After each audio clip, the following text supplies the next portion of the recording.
Make up your mind, love me not or love me kind, just make up your mind.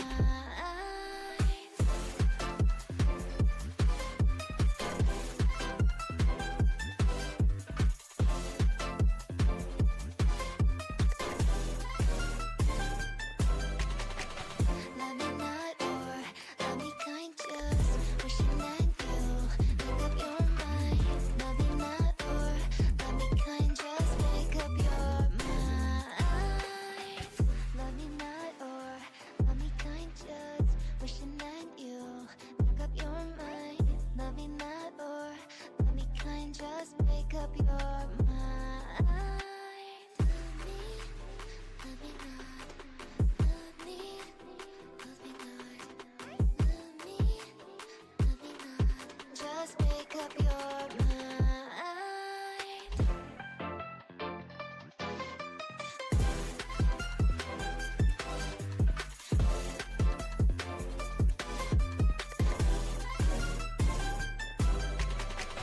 Love me not or love me kind, just wishing that you make up your mind.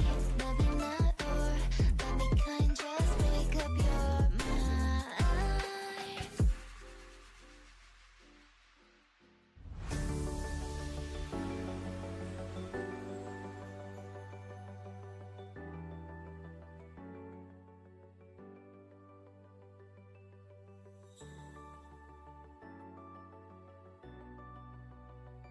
Hello, hello! Can you hear me? Hello, welcome to stream. Today we are going to finally, after what feels like a really long time, unintentionally, we are gonna be continuing Life After Magic. I really didn't mean to have the part 2 of this game happen 3 weeks? Since the first part, I would have continued this in June. I just did not, for whatever reason, scheduling wise, just didn't fit. But I do really want to get back into this game because I was having a lot of fun with it. So I'm very happy to be finally diving back into this just really cute vibes visual novel. Yeah, I think. Let's see. I can get it to appear on screen properly. Thank you. There we go. There we go. Why? Oh dear.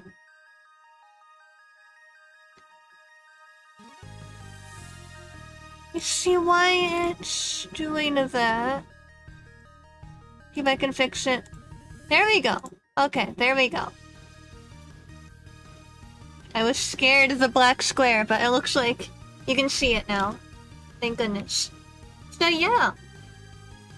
So for what I remember from last time, so we are all former magical girls. We were magical girls when we were teenagers. But now we are adults and living our adult lives, and our magic powers are fading away, and we don't know why. Amongst many other things. But yeah, let's go ahead and jump back in. I think I talked about this a lot last time I played this, but the art style of this game, it's just so nice to look at. Look how cute that is. Okay, let's jump right back in. No! Shut up, alarm! Let me sleep 10 more minutes. After the debacle with Annalie on launch day, we arrived at the store to data some extensive notes on how to sell the sentimentality makeup line. It's pretty textbook overbearing corporate speak. But Lise has been reading it like she's studying for an exam. She said we tease her, encourage her, or reassure her. I'm not gonna tease her. That doesn't seem very nice.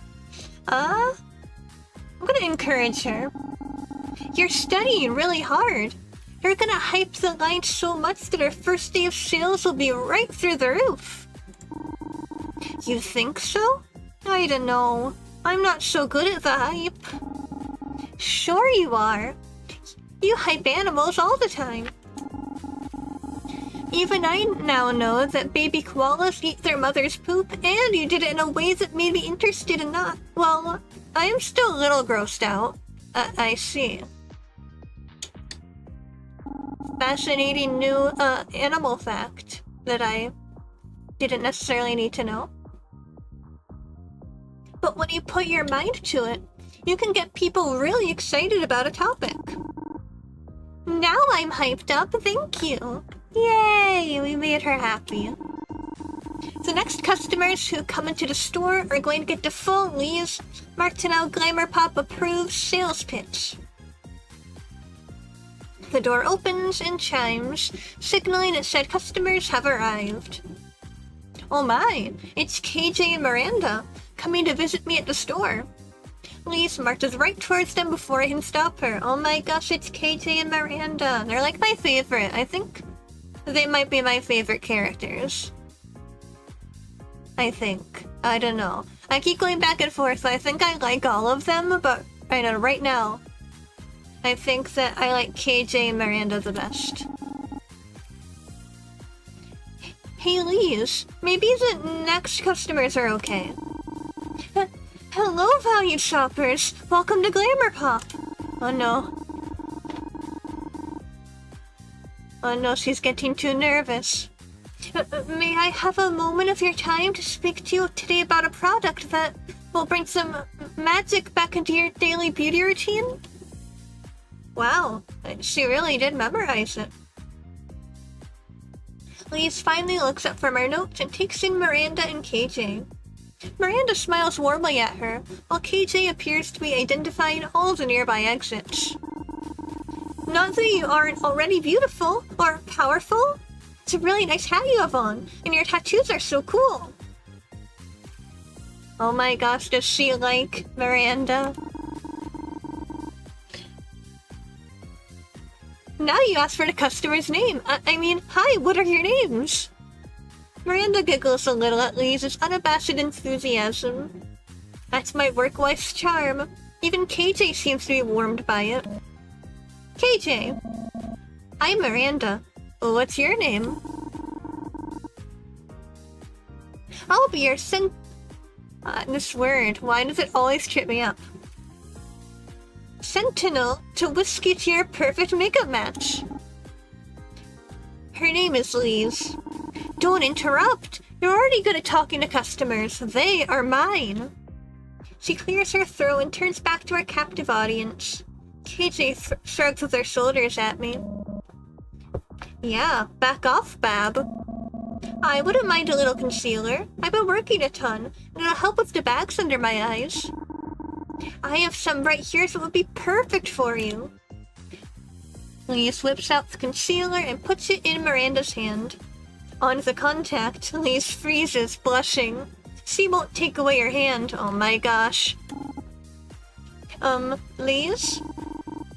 Her hands are so strong and nice. I'm a woodworker. That's amazing. I have to forcefully remove Lee's from Miranda. Then she turns back to KJ. And what may I offer you? Eyeshadow? Lip gloss? Glitter spray? Please holster the glitter spray. But hey, maybe I could use a little something for an upcoming gig. You have a band too? Our stuff is probably not your style. A musician? Wow. I can do a test to find a perfect match for your skin tone. No. Give me the palest you've got. The sheet says I should match your skin tone. F the rules. We can look however we want. Elise gets suddenly very excited. It's like you care about how you look and also do not care, and that makes you very cool. We can do whatever we want. I think Lee's favorite characters are also, we have the same favorites. We have the same taste. I see. But you still look like a dumb magical girl anyway. F yeah. Other customers are starting to stare. I've never seen Elise or KJ this riled up before. But together? Seems they bring it out in each other. Oh my gosh, do I join in the antics or tell them to keep it down? I think I might as well join in the antics. Damn the man. KJ, Lise, and I jump up and down yelling excitedly. A few customers sneak out the front door with worried looks. Thank you for shopping with us. Are you all done now? We'll stop jumping and catch her breath. KJ turns back to Lise. I want a look that's totally off the wall. Like, have you heard of Kiss? Oh, well, I could certainly make you even more kissable. Actually, I want to look repulsive, monstrous. Give me all the weirdest products in the line. Coming right up. Lise runs to the back room with the speed of a gazelle. She's a trip. I like her. Me too. She's the best. Lise returns with a myriad of samples for both KJ and Miranda, then looks at me and finally realizes, oh my gosh, you all know each other and I just went on and I'm so sorry. Bye. Lise, it's okay. Wait. And she's gone. KJ looks at the samples with a grimace. Our legacy. Powder nonsense. In cheap plastic pink cases. Fitting. I can't believe Ara didn't tell us. See, if we all moved on in our own ways, she sold us out, it's not a big deal. I don't think I'm as angry with Ara as I was before, so I'm not gonna go with this. But I don't think this doesn't feel right. Clearly it's still a big deal, but I'm not as angry about it anymore, so... We all moved on in our own ways. We've all been dealing with moving forward in our own ways. This is Ara's way, I guess. If only we could all profit from our coping mechanisms.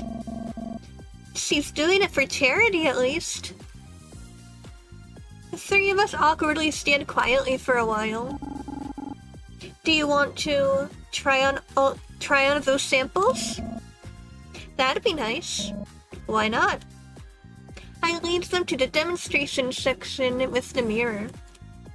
While Miranda tries on the concealer, KJ gives themselves a look that reminds me of Brandon Lee in the movie The Crow. It rocks.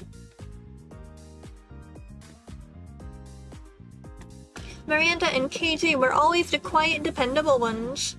Ara or Jackie were there to keep the conversation going. But I actually don't mind their absence today. Let's KJ and Miranda open up a little. Miranda tells us some more about her work in the woodshop. Some of her pieces can be found around town. I'll have to look for them. KJ tells stories of the funniest tattoos people have asked them to do. Lise covers for me at the register, so we are interrupted. But I probably should leave her for the whole shift. Any update on the magical mystery front? I checked up on some of our nastier ex-enemies. Did you know that Dr. Mustachio retired and opened a bakery? He makes a gnarly cream puff. Wow.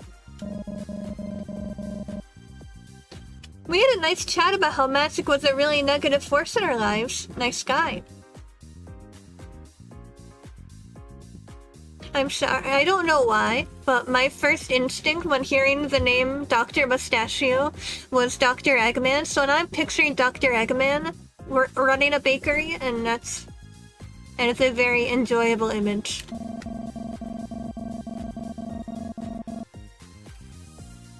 Things seem quiet on my end too. I talked to the scientist who helped us fight that dude with the magic mech suit. She hasn't seen anything weird with magic. Got it. Thanks for checking. And thanks for stopping by. I should probably get back to it before my manager sees. It was nice to see where you work. Don't let the capitalist overlords get you down, princess. Tell you what, I'll buy a few of these just to keep the man off your back. We're valued customers of your fine establishment. Those are samples. You can just take them. The actual makeup line doesn't go on sale until New Year's Eve. Then we'll have to become repeat customers. This concealer is nice. Maybe then my supervisor will stop telling me I need to take fewer shifts because I look tired. Thanks, you two. See you later, Bab. Later. Time to get back to work. Time for work. Oh, is this gonna be another customer interaction? Oh, I hope. Is it time to retire yet? Yay! Welcome to Glamour Pop. How can I help you? Hello. I want to buy something for my daughter's birthday. She's never worn makeup before. Is there something here that's child-friendly? Of course. Let me think. Let's see. Something good for kids. Dark red lipstick. Parisian perfume. Or Kids Corner eyeshadow palette. I think your, I don't know, 10-year-old child should have dark red lipstick. Yeah. Let's go with... I wonder what colors are on the Kids Corner eyeshadow palette. I'm picturing like...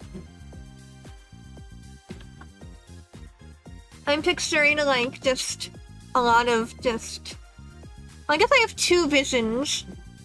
I feel like a lot of like kids makeup is like really not pigmented at all, but it's just like simple pink colors, maybe a little bit of glitter, but ideally I would like it to be like a full-on like rainbow palette. Yeah, it would be fun. Also, hello, welcome to stream. Let's get the Kids Corner eyeshadow palette. We don't have much, but we have some makeup specifically for kids. This palette has a lot of fun colors for her to experiment with. See, this is a rainbow palette. It does have a lot of colors. Yay. How cute. Let's go with this. Awesome. The customer left with a big smile. I have free time now. Thankfully, I had a not-so-terrible day at work. I feel like I have the energy to do a couple of things today. Who should I go hang out with now? I mean, I just technically hung out with Miranda and KJ. So let's... I kind of want to go see Ara. I really want to, make sure Ara really doesn't hate me. I know she doesn't hate me anymore. But I want to get closer to her now that we are no longer, like, enemies. Because I do like her character, too. Ara wants to meet up to discuss more theories. We decided that maybe we should avoid public places this time for various reasons. You know, that makes sense. She says her place is too risky. Can't cause a scandal by being photographed leaving her home, so I offered to meet at my apartment. The knock on my door comes earlier than expected, and I frantically rush to clean what I can. Throwing dirty clothes into my closet and stuffing trash into an overfilled bin. Oh, that's relatable. Hopefully she doesn't look too closely. I don't want to give her another reason to complain about me. Hi, welcome! Thanks for letting me come over. No problem. Just don't judge anything.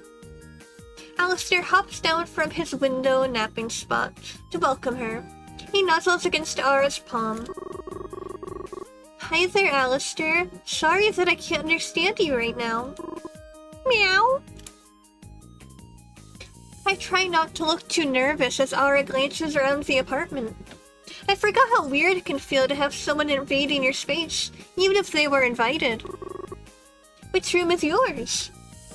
I point to the closest open door, and she peeks into my bedroom. Ah, I knew it. She points to where an old girl group poster is taped to the wall. There are rips in the corners and smudged red lipstick stains on top of the members. You still have the TTJ poster. I'm not ashamed. Their music is eternal. Do you remember the time we went to their concert together? Oh my god, and remember when you made eye contact with Jessica while she was singing? You passed out? You mean the happiest moment of my life? Of course. I thought you'd be more embarrassed about it. There's no embarrassment when it comes to true love. And don't act like you weren't equally as obsessed with them. You had an entire wedding planned out, all the way down to the types of flowers in your bouquet and everything. Okay, okay. Just please don't spread that around. I don't want them to think I'm some kind of stalker. Wait, you actually know them? Not that well. I've only run into them twice. What? When? I might have the picture in here somewhere. Hold on. You carry it around with you? And you think I'm the embarrassing one? Shut up. Hypocrite. Aura digs around her bag, pulling out a few things to get rid of the clutter and tossing them onto my end table. Out comes an array of colorful hair ties, a tiny pack of tissues, a sleek tube of lipstick. Damn, I guess I left it in a different purse. You're using a Sentinel makeup? Oh my gosh, the little emoticon face. I love these so much. I think it's only when Bab talks. It's always like my dialogue has all the funny little emoticons. I love that. Oh yeah, well, I'm kind of contractually obligated to use it every day for a couple of months, so the fashion magazines can mention the products. I actually enjoy wearing them. The formulas are pretty advanced. I've tested it out for the store demos, but I'm not a huge fan of them. I think the lipstick colors came out way too bold. You probably need to do a thinner layer and blend it out. She picks up the lipstick along with a compact mirror and demonstrates for me. She uses the lipstick to do only a quick swipe in the center of her lips, and then taps it out with her fingers. Oh yeah, that does look a lot better. Right? Here, let me try this color on you. I shrug and close my eyes. Aura starts applying the lipstick on me now, and the product feels surprisingly soft and buttery as it transfers onto my lips. Her finger presses gently against them, and it catches slightly on my bottom lip when she pulls it away. I can't see her, but it feels like she's really close to me right now. Let me put a layer of lip gloss over it, and done. I open my eyes to see her handing me the mirror. Looks surprisingly cute on you. Surprisingly? I take the mirror and hold it up to myself. The color is definitely less bright than I thought it would be. A sheer reddish pink peeking through the sparkly gloss. I still don't know if I would wear it, but it's not bad. It could be a good color to use for going out somewhere, like a date night. Maybe I'll use it when you finally agree to introduce me to TTJ. Which I will do without fainting this time. You know, I don't know if I ever mentioned it, but I was weirdly inspired by that moment. Me fainting? How? Well, it showed me how special an idol can be to someone. They can bring so much joy into a person's life, even if they never get the chance to properly meet that person. Being able to spread joy like that is almost magical, isn't it? I want it to be like that too. I want my CD to lift people up, not just weaken them like it does when we're in battle. I want people to look at me the way you looked at TTJ. So, what you're saying is that I'm an inspiration to you? Wow, thanks, Aura. I wouldn't say that. You can admit it, it's okay. Although, speaking of inspiration, I've been wondering. The song we heard in the cafe the other day.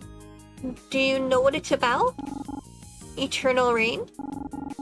The lyrics are pretty cheesy. They're mostly about longing for a lost love. I don't know anything about her love life nowadays. I didn't even know that she dated Solaire until recently. Even her relationships with Sentinels seem different. I guess...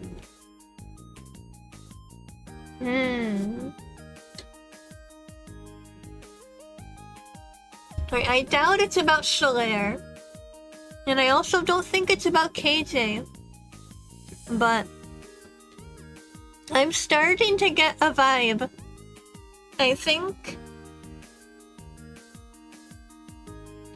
think this song is about me. Are you hinting that it's about me? What if it is? But that doesn't make sense. Isn't it a breakup song? We never dated.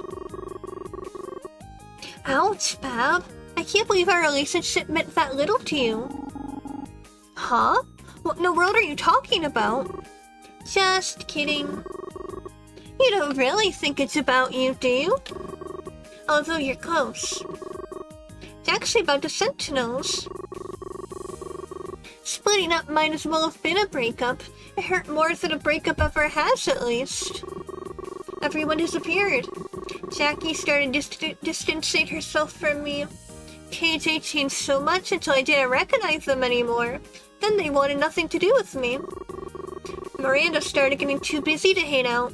But I still wonder if she was just saying that to avoid hurting my feelings. I felt like I lost everything. My job, all my friends. You know I don't have any family left either. I felt so alone. So, well, I channeled those feelings into lyrics. The song was a surprise hit, so at least some good came out of it, right? Ara. Am I the only one who misses being in the Sentinels? It hurts to think that no one else misses me as much as I miss them. But I guess that's simply how it is. I don't miss everything. There are definitely some things I miss about it. Ara looks at me with wide, pleading eyes.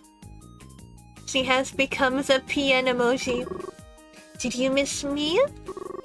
Ever since I started modeling for the Sentimentality campaign, I've been thinking about us. I never told you this, but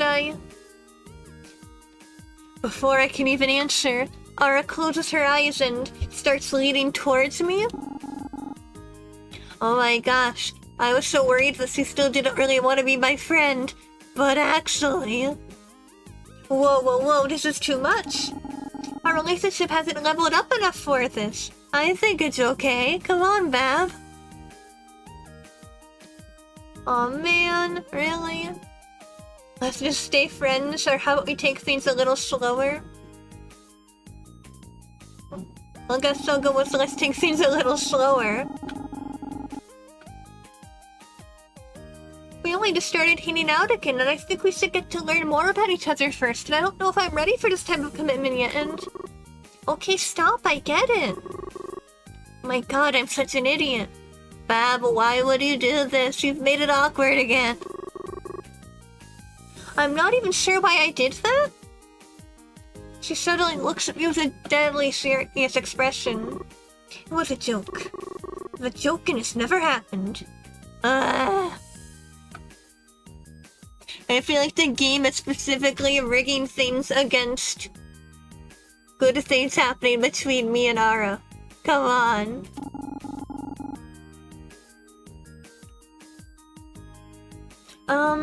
I think it should be one of those two, not both. Just please forget this ever happened, okay? And if you remember it for some reason, then it was all a joke, haha. Oh, whoa. I'm going to die of embarrassment now. Goodbye. No! Come on.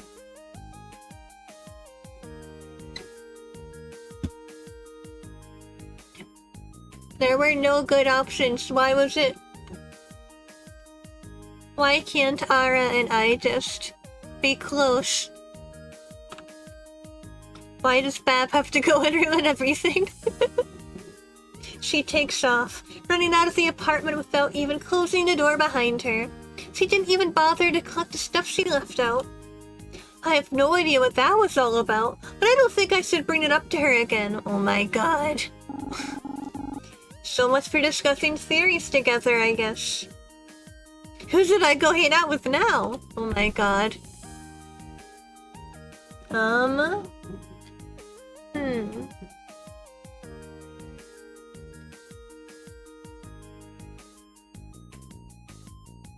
Now I really hope that, Ara and Bab are endgame, and this is just like a really long, tedious slow burn because this is getting frustrating. At least could be worse. Ara could still hate me, but like, come on now. Come on. Let's go see Liz. I haven't really interacted with her much outside of like the regular scenes. I walk into the park and see my coworker Liz, looking tranquil under a tree. Bab, you exist outside the store. Here in my full corporeal glory. It's nice to see you in the outside world. You seem at home here. What are you up to out here? I miss trees. Nature is... how do I put it? When I'm in the store, I'm like an ostrich. And behind the counter is the sand? Exactly, you get me. Out here, I'm a capybara. 'Cause you're cute or 'cause you're chill? I'll say because you're cute. Oh, well... You're just proving my point. I'm also into nature documentaries. Sometimes I come out here and take video and practice. But it's mostly just pigeons, and they are divas. Why do you work at Glamour Pop then? My parents work at a non-profit helping to save endangered ecosystems in the city. I always wanted to work with nature, like be an ecological activist. No, be a vet. And a park ranger. And a marine biologist? That's perhaps too many jobs. And it's kind of a lot. That's what my career counselor told me. I needed rent, so I started working at the makeup store. And then I just kept working there. I get so overwhelmed about the future that I just freeze. I can't take any step forward. I know how that feels. I also know how that feels. I'm so glad you're my work wife. I don't know what I'd do there without you. I know I want to make a difference, but then I think there's so many more talented people out there than me. What can I really do? Which is why people like that Ara idol make me so mad. Why have magic if you only use it to beat up other people with magic and sell CDs? She could be doing so much more to help real people with real problems. I could do so much more if I had magic. But then again, I never want that kind of destructive power. Go after your passions with your all, or nature is a kind of magic.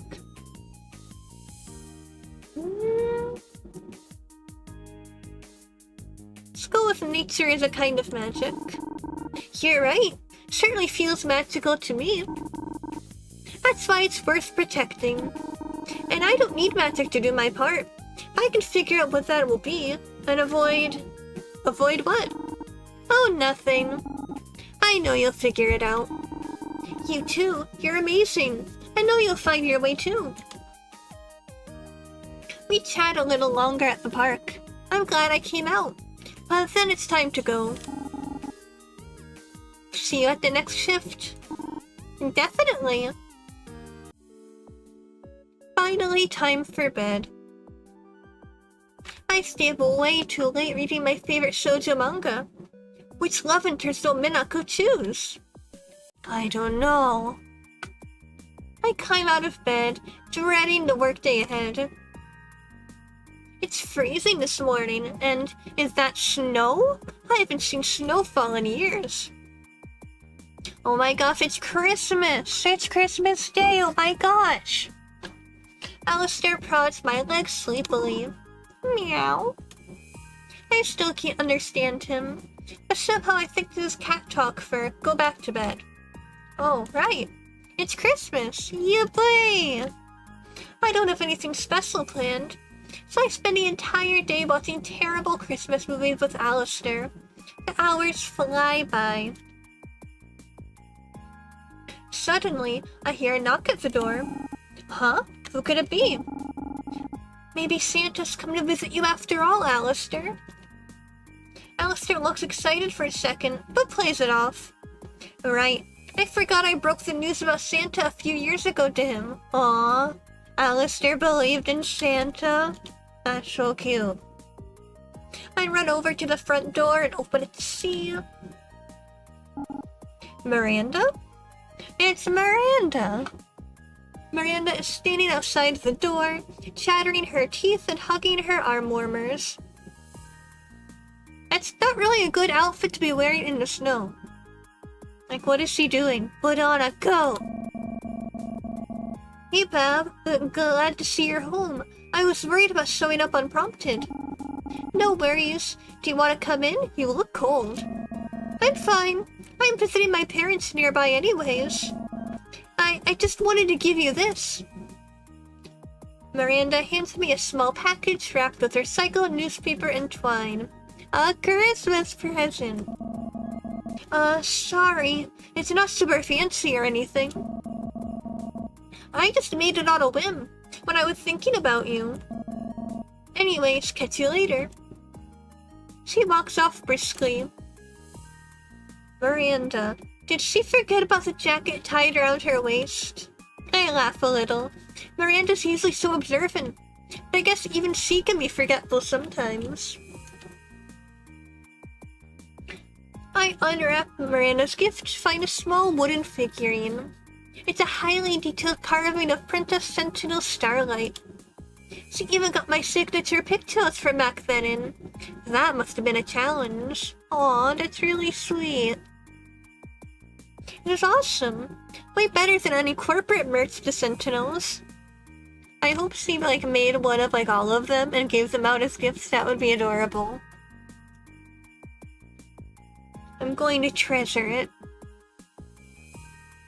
I think Ara would, in particular, really appreciate that as a gift. I think I just heard a motorcycle. Oh my gosh, now it's KJ. Is KJ gonna give me a present? Cause that would be great. Is everyone gonna come and give me a present? That would be fun, actually. I hope even after the really awkward incident, that maybe Ara will come and give me a present. KJ is standing at my doorstep holding something enormous. KJ, what are you doing here? And what is that? Sup, Bab? I'm doing some spring cleaning. Figured you'd like this. KJ hands me an absolutely gigantic rabbit plush. Oh my god. It's wearing colorful pastel ribbons and a dress similar to mine. What? KJ, this is huge. That looks brand new. Also, it's Christmas. You obviously aren't doing spring cleaning. Yeah, you caught me. Well done, Sherlock. I just saw this for sale the other day. You liked collecting stuff like this, right? Plus, it kinda looks like you too. Real cute and goofy. Goofy? And cute? I rode all the way here with this rabbit under my arms. I must have looked like a total dork. Sorry you got some snow and road salt on it. My bike doesn't have side bags. KJ shuffles around awkwardly. Anyways, hope you like it. I got a dip. Promised to do a holiday party with some guys at the shop. Another with the band later. Got a full schedule. Barely time to cook a turkey. KJ turns on their heel and stalks off before I can get a word in. KJ? I carry the rabbit and plop it onto my bed. It does kinda look like me. Maybe I should get another one that looks like KJ, then we can match. Hey, that's so cute too. Oh no, I see someone else coming. So what? Solaire, the Yu-Gi-Oh guy. Merry Crit. I closed the door. Sorry, Bab's not feeling well today. Open up, it's an emergency. Ugh. Merry Christmas. Right, thanks, Solaire. Merry Christmas. Ho ho ho, you're very lucky. Santa Blaze is here to give one very special girl a very special gift. Solaire pulls out a rectangular gift box out of his jacket. Behold, I'm sure you're wondering what's inside, but Solaire drones on about what's inside the box, but I already know what it is. It's a bunch of soul cards. I would know, because that's the only thing he ever gave me when we dated. I decided to cut him off now. He's practically yelling now, and I don't want any noise complaints. Solaire, this is so, appreciated. I can't wait to open it, so thanks for stopping by. Ha, you're very welcome, Bab. I'm a little sad you haven't invited me in, but I get it. You've always been on the shy side, and I grabbed the box from his hands. Right, anyways, see you later. God damn it. At least he wasn't the only one that visited me today. I open up the box, and inevitably, there's a card inside. It appears to be custom made. It's me, Princess Sentinel Starlight, painted sloppily with markers and acrylic paint. Okay, that's kind of cute. A little bit. It's actually kind of sweet. Maybe there's something to be said for Solaire sometimes. I go to read the description and it says, Solaire Blaze's ultimate sidekick. I throw the card in the garbage and move on with my day. Man. Okay, that's a very funny, team notification. Oh, it's already time for bed. Well, the time off work was nice while it lasted. Oh man, nothing from Ara. I guess I kind of expected that. It would have been nice if she came though. Well, the time off work was nice while it lasted. No, shut up, alarm. Let me sleep 10 more minutes. Another glorious day in work purgatory. We just can't seem to get a breakthrough with figuring out what's happening with our magic or Alistair. But capitalism calls and I must answer. I get settled in behind a cash register when I notice Aura coming. Oh man, let's see what happens. Aura, what are you doing here? Another day, another photo shoot for the line. Oh, thought maybe you were here to come see me. That's just a perk of the job. Oh well? I hear a strange noise coming from the back room. Then an awful moaning sound. It's definitely creepy. What the hell is that? Is there a dying animal in there? I have no idea. No one should be back there right now. Oh, what are you waiting for? Go see what it is. Investigate yourself. Make Ara go first. Maybe we should go together. How about some teamwork here? Must I do everything? Do you not know what teamwork means? We approach the door together. It says staff only in big letters. The strange moaning is getting louder. What are we going to find? It's ominous what's about to happen. What could it be? With a nod, we both grab the door, throw it open, and find Lise. Sitting on the floor, surrounded by sample packs of the sentimentality line, her pockets are stuffed. She looks odd. Her shoulders are slumped in exhaustion. There's a wild desperation in her eyes. Oh, Bab, I didn't expect you yet. What are you doing in here? Some organizing. Looks like you've completely undone any organization there might have been. Lise turns to Ara, finally noticing her presence. And, is that the celebrity retired masshole girl who is peddling her fame for a makeup brand ostensibly for charity? Probably more aptly about a deep sense of purposelessness in her life? So she craves attention and validation? What the F? Lise? Ara looks like she might throw Lise through the store's display windows. Oh no. What is going on with you? Are you okay? Is she okay? I'm sorry. I'm just so tired. Makes me cranky and say things I shouldn't. Lise pulls me aside and tries to whisper.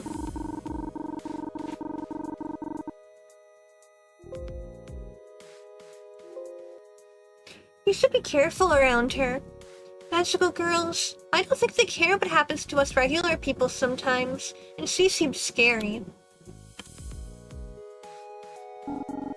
Lise, this isn't like you. Bab, could you cover for me today? I think I need to do something by myself for a while. Bye. Lise, you weren't even... Lise rushes out of the store. On a schedule for today. What was that all about? I don't really know. She's never like this. I'm calling a team meeting once I'm done with the photo shoot. You better be there. I will. Aura heads off to find the photographer and their crew. I stand dumbfounded. Everything keeps getting stranger and stranger. But I don't have a lot of time to think about it. Customer comes in demanding to see the sentimentality line. Oh, hello, welcome to stream.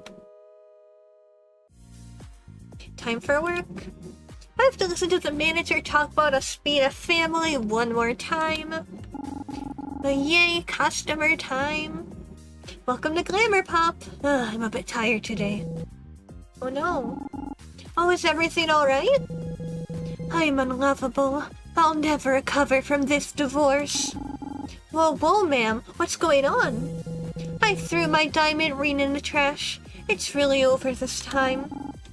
What is she here for?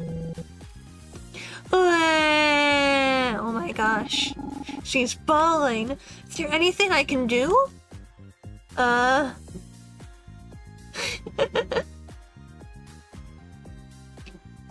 mean, I don't know if there's anything from the sentimentality line is actually gonna help this woman.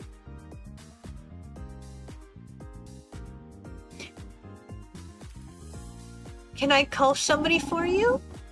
Hey, is there anyone I could contact? Ma'am?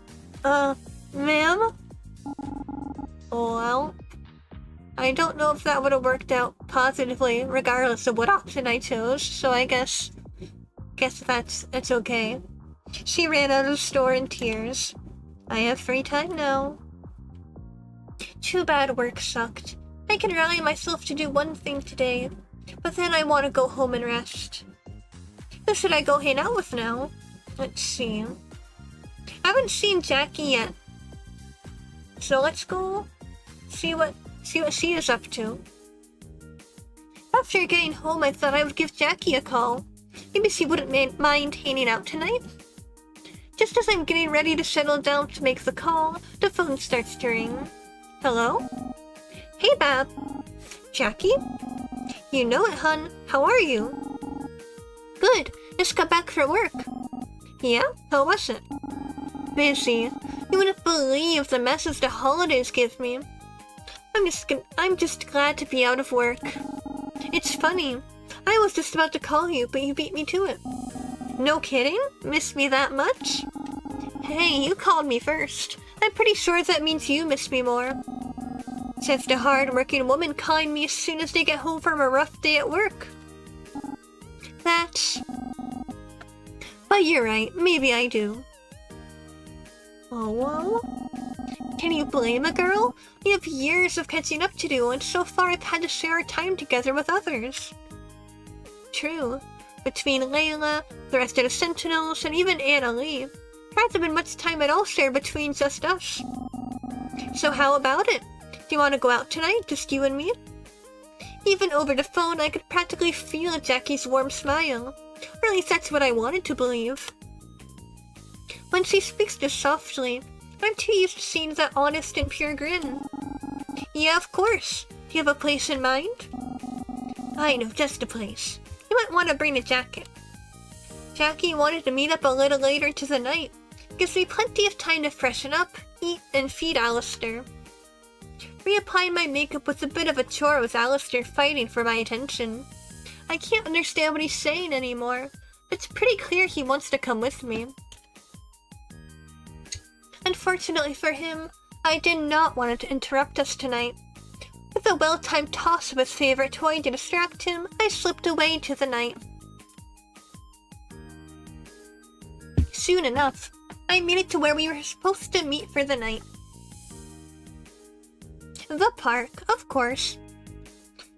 All good hangouts happen at the park in this game. I could just make out Jackie in the distance, sitting at a park bench. She looked out at the lake. Even at night, all that yellow she wears makes her hard to miss.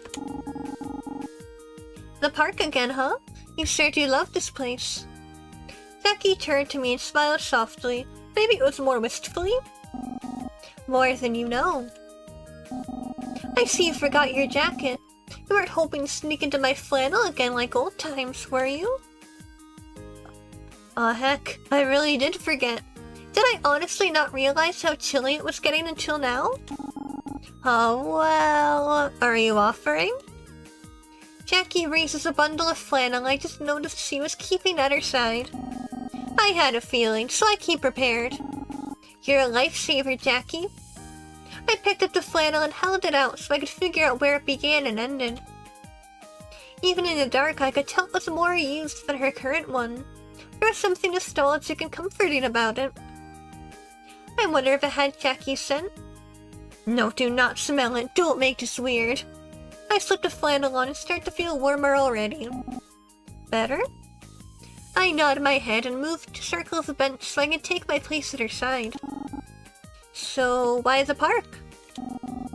It's a charming and magical little area as it's quiet, one of the few places you can make out the stars in the city. I didn't realize it until now, but she's right. With how bright the city lights can get, it was difficult to make out. Out here was a different story entirely.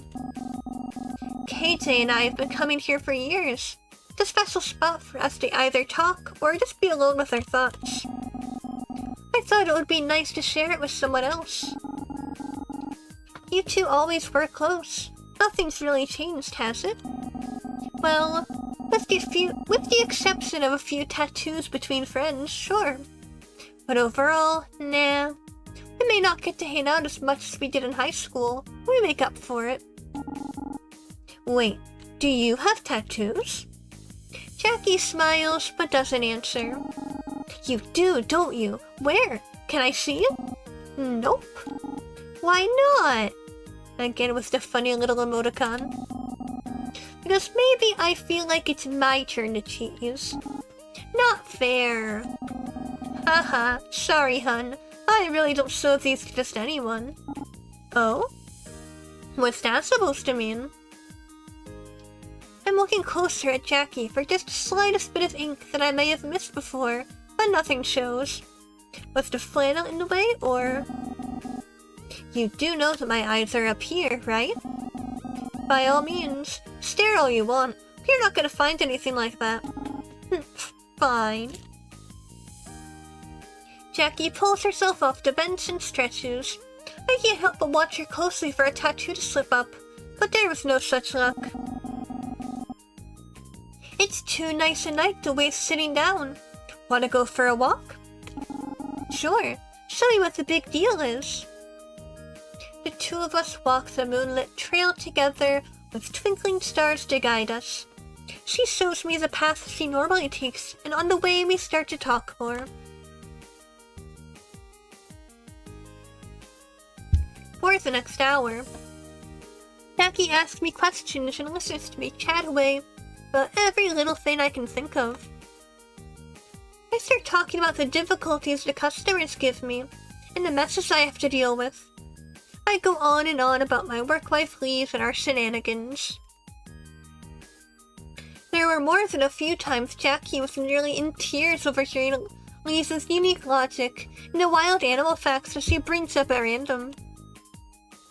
Talking it out with Jackie made me feel a little better about my living situation. It's not like I fixed anything about myself or my job, but getting it out there made me feel good. It's like it was okay to struggle with these normal problems, even though we were used to handling more world-ending events. Maybe there really was some magic in this park. Or maybe it was the company? I start to feel embarrassed when I realized that all we've been talking about was me. Even though Jackie is the one who keeps asking me questions with genuine curiosity. Maybe I should ask her something? Let's see.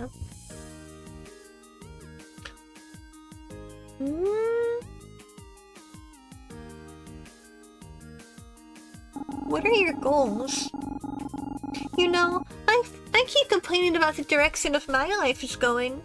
But I haven't even asked you about your goals. What do you want to do with your life, Jackie? You mean, what do I want to be when I grow up? Yes. What do you want to be when you grow up? Well, I want to be near the ring, even if I can't fight in it anymore. I was thinking about becoming a second. They're the coaches to sit outside of the ring and attend to their boxers. But, I don't know. Lately, I've been feeling things I shouldn't. Like I want to get back into the ring again, even though I put that behind me.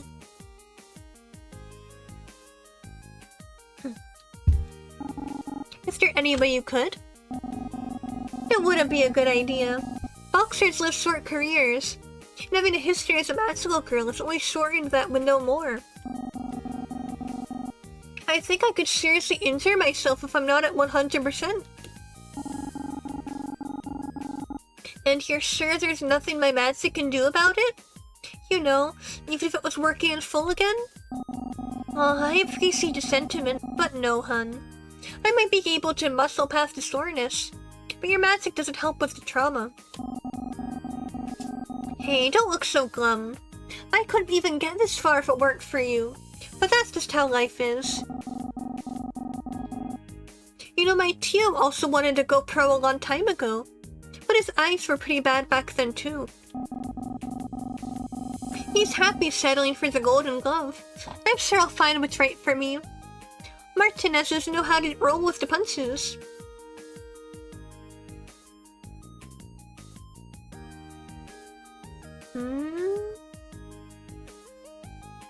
I only vaguely remember what the Annalie incident was. That was like when Jackie came to the makeup store. Which I guess since she hasn't shown up there since. Yeah, let's... like, I mostly remember, like, the base, like, plot stuff that happened last stream. But this part is a little bit fuzzy, so maybe bringing it up will help refresh my memory. So, about that incident at Glamour Pop. Incident? Your little talk with Annalie. What was that about? Jackie covers her face and groans. Of course you overheard. Overheard? It was a whole show. I haven't seen you trip over yourself that hard since the Dark Moon Sirens. It was kind of cute if, you know, wasn't my scary boss making you trip. Wait a second. Now I think I'm remembering what happened. Cute, huh? Jackie gives a questioning look, but I playfully shrug it off. She rolls her eyes at me. I see I'm never gonna hear the end of the sirens, am I? Listen, they're just, I swear, it's like you never recover from their spell. Oh my god, Babs, it wasn't a spell. There was never a spell. What? But... Gay. I'm so very gay, that's why.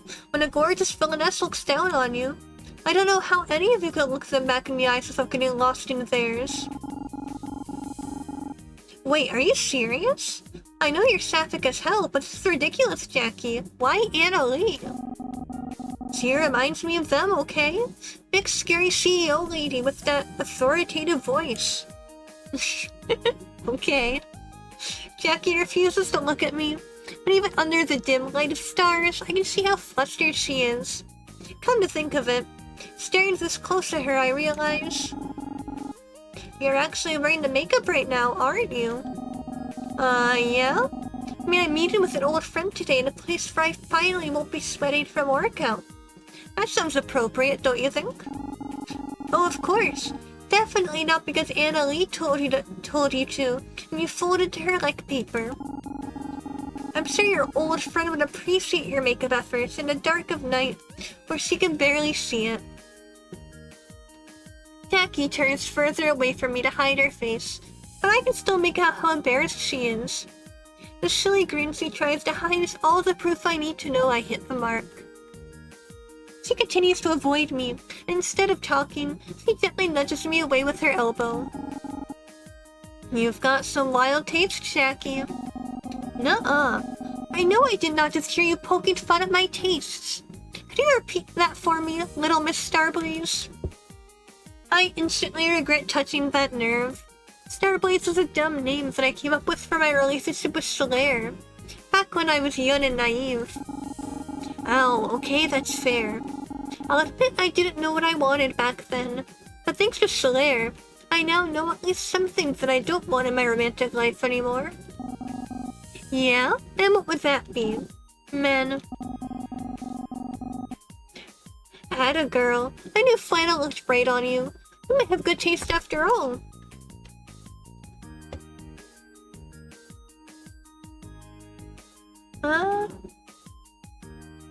I think after the conversation we just had, talking about the gym some more seemed kind of random. I think we can call it for the night. It's getting late. Do you want to call it for the night? I don't want to keep you up for too long. Oh, I guess it is getting a bit late, isn't it? Did you enjoy yourself? Yeah, this was nice. My legs are starting to kill me, though. I'm happy for you. A rustle in the bushes catches our attention. It was so sudden that I nearly tripped over myself. It's probably just a raccoon. All the same, Jackie gently moves me behind her. As we begin to back away, the bushes shake more violently. Then suddenly, a creature looked out at us. Oh my god, it's Alistair. He's back. He followed me. Meow. Alistair?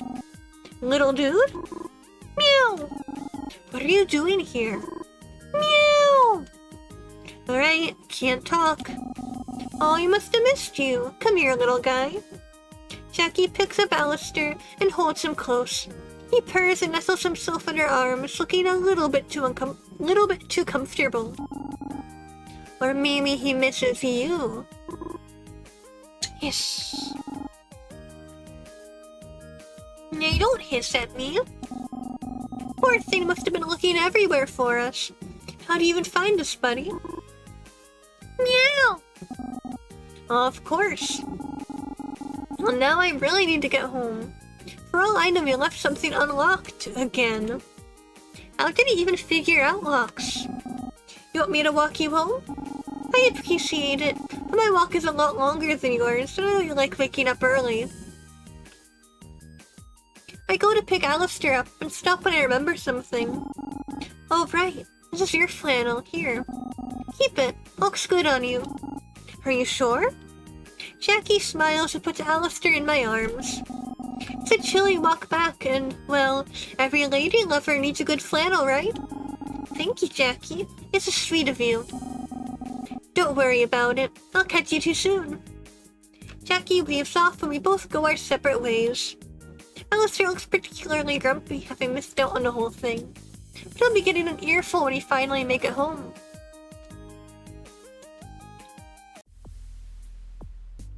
When I arrive at the mall, I see sentinels hanging around near the escalator. Ara is in the middle of telling the group something, waving her arms around with a conspiratorial look. Looks like she's wearing her in-public disguise again. I think it looks really cute. I like her with the short blue hair.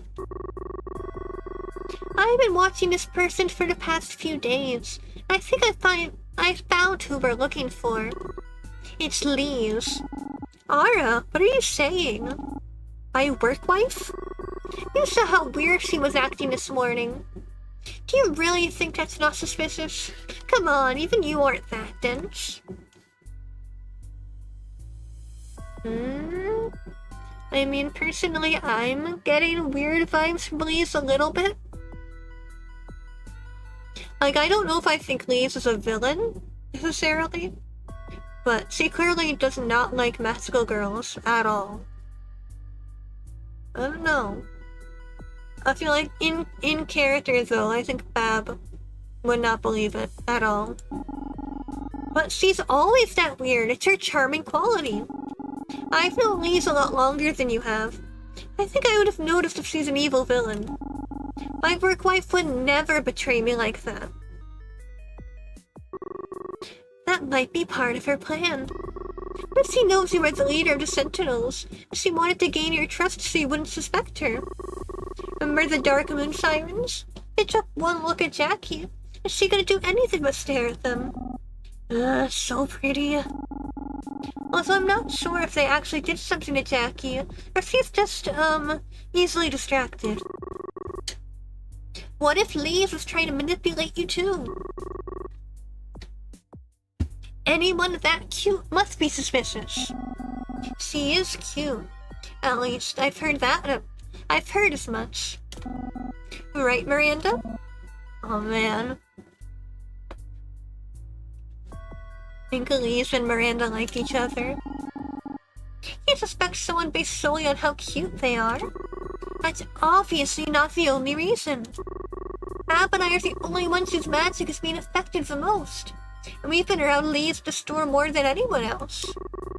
I don't think that's a coincidence. Plus, I've overheard her say how much she doesn't like me in particular. She could be targeting me now after Bab. Is that what this is really about? Someone disliking you doesn't make them evil. Get over yourself. F you. That has nothing to do with it. Uh-huh. Are you sure about that? Hey, let's focus. We're not going to get anywhere if we argue. Ara and KJ both grumble a fine and settle for glaring at each other.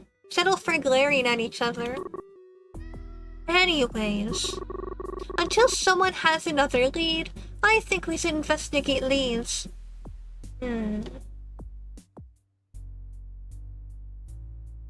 I mean, I don't suspect Ara. I really doubt Ara is the villain here. That would be a very shocking plot twist.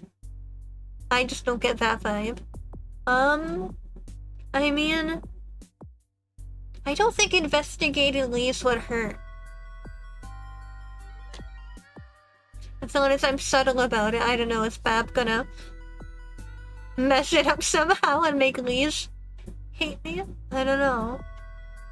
I guess might as well try. I agree. Let's watch Lise and see if he does anything weird. More weird than normal. Bad weird, not good weird. Great. Let's plan out a way to catch her off guard. I'm glad you're taking it seriously. Thank you. Also, you know, any opportunity to make Ara happy. Hold on. I'm not so sure I agree with this. Lise was fine when Miranda and I visited. She might not hold up to your definition of acceptable behavior, but I saw no dastardly deed or attempt at manipulation when we were there. KJ just goes to flow sometimes. Can't you keep a more open mind? Ara and KJ start arguing again. Bab, help. They never stop. I got that. And I think it's okay. Sometimes love can blossom on the battlefield. I appreciate the optimism, Jackie. But I don't think that'll happen. Oh, really? I'll put $5 on it. Deal. Oh my gosh. I wonder if I should put my hand in. We give them a minute, but eventually Jackie cuts in. I'm not so sure it's this Lise everyone's talking about. But if we have a lead, why not follow it? I can do the investigation, since I'm the one who brought it up. No offense. But I think maybe someone more level-headed should go.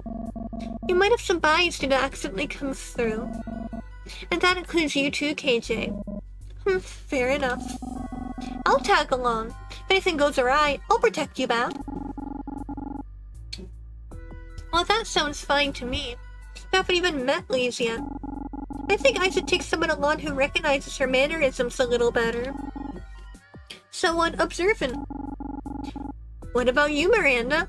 You and I can do it together. Me? Well, Fine, whatever. Let's do that. Yeah, let's do it, Bev. We spent some time making a plan for investigating Lee's. Hopefully this gives us the answers we need.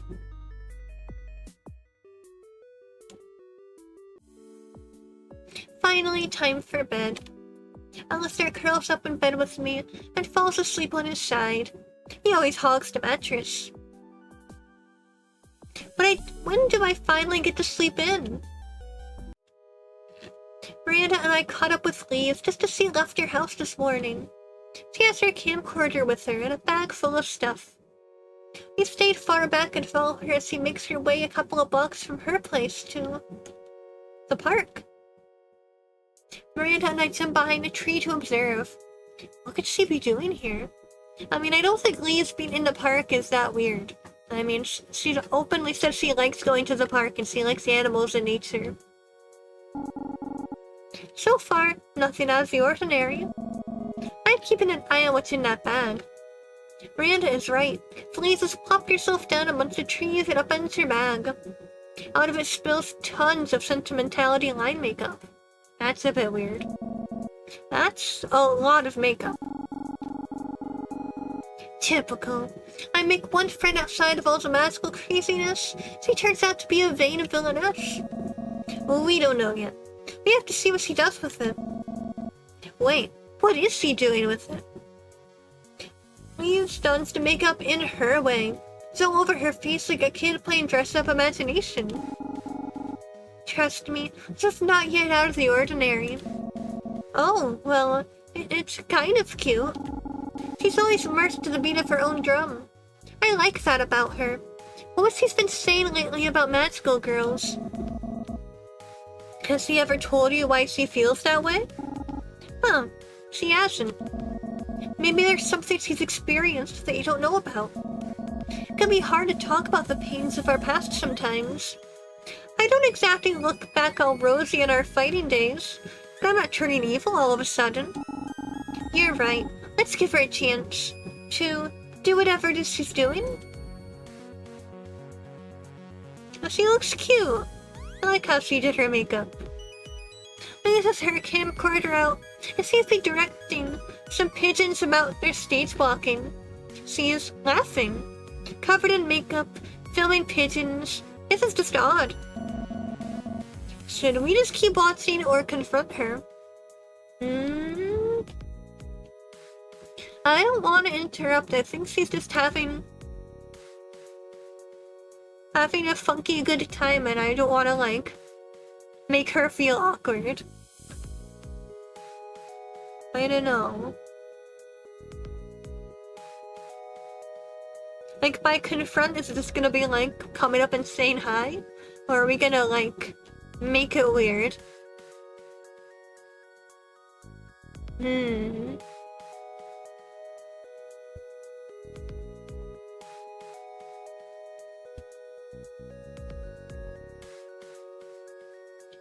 I mean, she already likes Miranda. Maybe it wouldn't be too bad? I'm nervous, I'm scared. The directorate might be best. Let's go talk to her and ask what she's doing. Miranda and I pop out from the trees and go over to Lee's. Cut! Where's the emotion, Wingsworth? You're playing an eagle. Fly with grace. Lee's? Lee spins her out in surprise. What are you doing here? Do you want to be in my documentary? Lee's, what's going on here? Well, I couldn't find real eagles. I was doing a recreation scene for the climax. Lisa's energy burns with passion, but her eyes are a bit wild. Lise, you're just making a movie? I used to make them all the time when I was a kid. I had to pretend I had a camera, and I played every animal and the documentary host, but it was great. It's the happiest time in my life. Well, she's not vying for world domination, but is still extraordinary. I've been down towards the sentimentality makeup. Why do you need all this makeup? Don't touch that. I need it. I use it to turn myself into the animals. Miranda leans close to Lise. I like what you did with your makeup. Lise calms down. She smiles widely at Miranda. Really? It's creative and cool. I did stuff like that when I was little too. You did? I really miss those days. I was happy, carefree, running around in the state park where I grew up, learning all about ecology and animal biology from my parents. I keep remembering those days and wanting them back. And I'm so tired of being me. Tired of worrying about the future. I just wanted to feel light and chilly again. Tears start to stream down Lisa's face. Oh, jeez. I don't know how to explain. I know it's probably dumb. No, it's not. It's not dumb at all. Really. It's like, I know how that feels, Lise. And I'm not always so good at talking about it either. Aww. Wait, am I making a choice for Miranda? Is this for Miranda's POV or my POV? I mean, I'm assuming it's me. Alright. I give Lisa a hug. I think I want to give her a hug. I take Lisa to a hug. Miranda joins too. Together we let her sob out her feelings. It's a long, quiet moment, but I think she needed it. I think we all needed it. When we separate, Lisa's calmer. We all feel a little better. Miranda pulls me aside. I think we can definitely rule Lise out. We'll tell the others at the hideout later. But I think for now, we should walk Lise home and make sure she's okay. That's a good idea. Please let me walk you home. Thank you, I'd like that. I walk with Lise back to her apartment, where she's greeted excitedly by Mimi and Bobo, her sweet little kitties. Oh my god, she has cats. I know they'll take good care of her for now. I promise to check in on her soon. As I leave, I know we've answered one question, but now so many more are popping up. Is this connected to magic going away? The customers at the store acting weird? Who is behind all this? I feel more than ever that we can't leave this alone. I want to protect Lise, my team, everyone. Plus my gut is telling me that the worst hasn't happened yet. Time for work. Another day of minimum wage will be. Welcome, Diglett. Shut the hell up. Everything's too loud. So loud. I can't hear Ara's voice anymore. Excuse me? Her album used to pull me through the day. Now I feel nothing. Huh? Well, maybe we have something that can help. Nail polish, sentimentality sample, Ara's brush set, or just kidding, I'm calling security? Oh my god. That feels a little drastic, I don't know. But I offer her the Ara brush set. I cannot speak. This sample set of brushes are shaped like microphones. Aren't they so cute? Look, so cute and pink, just like Ara. Hello?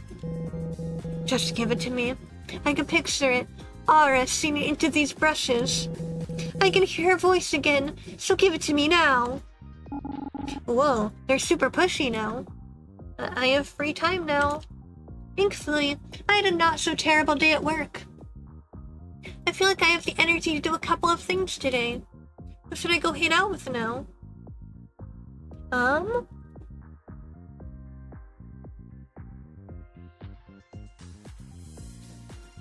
Let's go. I need to decide. I mean, I was just with Miranda. I kind of want to go see Ara. Might as well. Ara took back all of her reasons for not wanting to meet in a public place.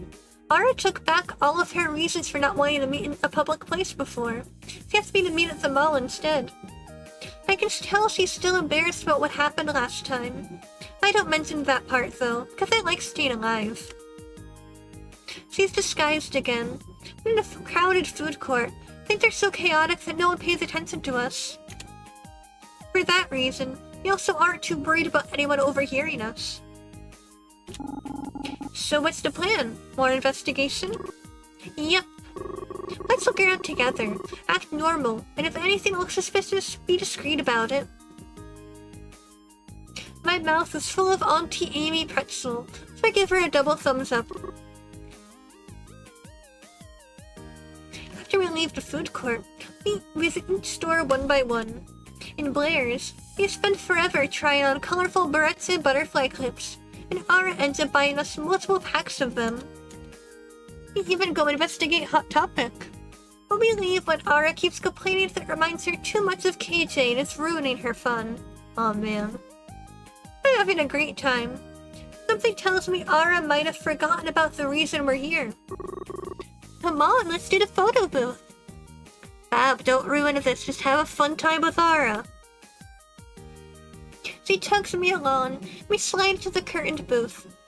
Ara inserts some money and chooses a frame for the pictures. We smile for the first one, strike exaggerated model poses for the second, make hearts with our hands for the third, and... Quick, what's the last one gonna be? Oh my god. I mean... Is it too soon? Let's see what happens. The camera captured her shocked face. It's too quick to catch the intense red blush that follows. Tease, what was that? You're giving me really mixed signals here. Sorry, I couldn't resist. The blue wig must be growing on me. I guess you did always have a thing for people with eccentric hair. Should I spike up Solaire style too? Aw, you do that for me. Haha. We cut the reels and Ara hands me my copy. They came out really cute. Yeah, that was fun. But should we go back to searching for clues now? Oh, right. My bad. It's been a while since I've been able to hang out with a friend like this, so I got a little carried away. Aww. Let's go back to the food court to talk. We return to our temporary base of operations, the table in front of Mr. Burger, and try to figure out what we can with the little information we have. So in the past, we knew exactly who the enemy was. They normally don't go through the effort to hide their tracks like this. That's true. Usually they're all, I am the evil villain from the heinous otherworldly dimension. Bow before me. Oh ho ho ho. Right? They were cocky. They never wanted us to know who they were. This enemy is different. I don't know what that means for us, but they're smarter than the others. It feels dangerous. I wonder if we're dealing with something similar to the Black Hole Carnival. The ones who altered our memories and tried to turn us evil? I still have nightmares about them sometimes. That was a rough fight. Yeah, well, it would have been so rough if we went with my plan instead. Here we go again. Ugh. Why can we never just have a nice chat doesn't devolve into getting upset? Neither of these are gonna have a positive reaction. Defend my decision. Okay, maybe in hindsight the decisions I made weren't the best, but I did what I could. Not everyone can even make a decision in the heat of the moment. As the leader, it's my responsibility to do that. I have to make the final call. I know you didn't agree with a lot of my hard decisions, but I stand by every choice I made, because I know it felt right at the time. Your hard decisions put us in danger so many times. Those are the ones I pushed back on the most. You were reckless. You didn't mind if someone got hurt, so you could heal them if something went wrong. After a while, it felt like you were arguing with me just for the sake of it. I guess I felt that way too. I thought you argued with me because you wanted to make me angry. Okay, maybe there were a couple of times I did it on purpose. Wow. If you were me, you would have done it too. Don't know how annoying you were. How was I annoying? You never listened to me. Anytime I suggested something, you would shut me down immediately. I get that it was your job to make the final call. I just wish that you took my opinions into consideration.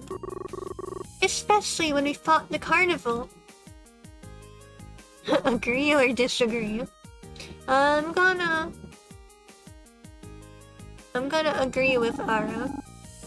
Fine. I made a bad call at that time. You were right, and I should have listened to you.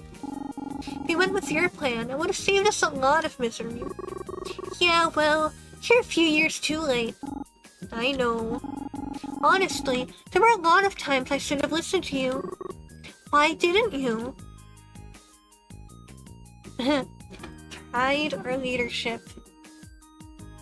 Honestly, probably pride. I was too proud to admit when I was wrong, especially when it came to you. If I told you that I was wrong about something, you'd have never let me live it down. Yeah, that's true. You're supposed to act like it's not true. How about this?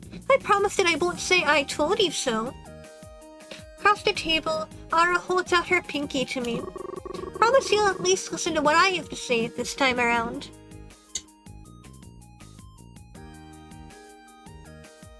I grin at her, interlock our pinkies, and press our thumbs together. Promise. She smiles back as she lets go of my hand. You can lean on me, okay? You don't have to carry the burden of making all the decisions by yourself. I never wanted you to. I'll keep that in mind. Thanks, Sarah. Why do you look like you're gonna try to make out with me again? Shut up, no I don't. I told you to forget that ever happened. Boing. I was gonna treat you to ice cream, but never mind. No, I want ice cream. Bad boy. No, not my shipping shots. Okay, I take it back. Fine, it's your last warning. Oh, by the way, I have a concert soon if you want to come by. You can hang out backstage before the show. Ara riffles through her purse and pulls out a folded flyer. She unfolds and hands it to me. She must have been planning to ask me from the beginning. Here's the date and location if you're interested. Will there be free snacks there? Of course, I love snacks. Yes. Can't make it, I understand. Prioritize figuring out what's wrong with the magic first. Got it, thanks for the invite. We decided to call it a day there. We didn't exactly get much investigation done, but I had a fun time anyways. Ara ends up buying us ice cream, so I call that a successful mission. Yay! Who should I go hang out with now? Let's go see Jackie. After getting home, I noticed that Alistair is balled up on my bed, laying on Jackie's flannel. Hey mister, you're gonna get your hair all over it. Come on, get up. Alistair doesn't move for me, instead yawning and snuggling himself in more. I try to gently nudge him off, but he just stares at me with an annoyed look on his face. Fine, be my little burrito if you're gonna act like that. I grab the edges of the flannel and slowly start to wrap him in it, but he doesn't give me the chance. He scrambles away and bolts out of my room. I give Jackie's flannel a good shake in hopes of removing any of Alistair's fur on it. I guess it's not really Jackie's flannel since she gave it to me, but just the same, I don't want kitty hair all over it. When I finish patting it down, I give a cursory glance around to see if Alistair and his judgmental eyes are watching me. When I realize he's not, I let my curiosity get the better of me and give the flannel a little sniff. The scent is faint, but carries a lively aroma of orange blossoms. Oh, and is that pomegranate? This reminds me of the days when I was with Solaire, back when I used to steal some of his shirts and hoodies. As much as I hate to admit it, I still have a few around since they make for good pajamas. Unlike Solaire's clothes, Jackie's flannel doesn't reek of cheap cologne and body spray. Also, I didn't steal this. I have to see if Jackie wants to hang out today. Meow. No, you stay here. I give Jackie a quick call. He's more than happy to hang out as long as it's at the Golden Glove. After touching up my makeup and bribing Alistair with treats to stay home, I make my way to Jackie's gym. When I finally arrive, I see Layla is wailing away at a punching bag with Jackie nearby. The little girl stops for a moment and looks upset. Coach Martinez, you're spacing out again. Sorry, Layla. Here, submit your form again. Okay, but you better watch. Layla is back at it, unleashing another barrage of punches. But Jackie's attention shifts to me when she finally realizes I'm here. Layla stops and pouts when she sees her coach's attention has once again eluded her. I can feel her sizing me up when I approach. I can see the wheels turn in her mind. Something seems to click. Now she gives Jackie a smug smile. Hey coach, is she the reason why you're wearing makeup at the gym? Is Weirdo your girlfriend now? And there she goes with the weirdo again. Wait, girlfriend? Is she wearing your shirt? Well, heck. I can see her flushed cheeks as the embarrassment washes over her. She decide if it really makes me want to.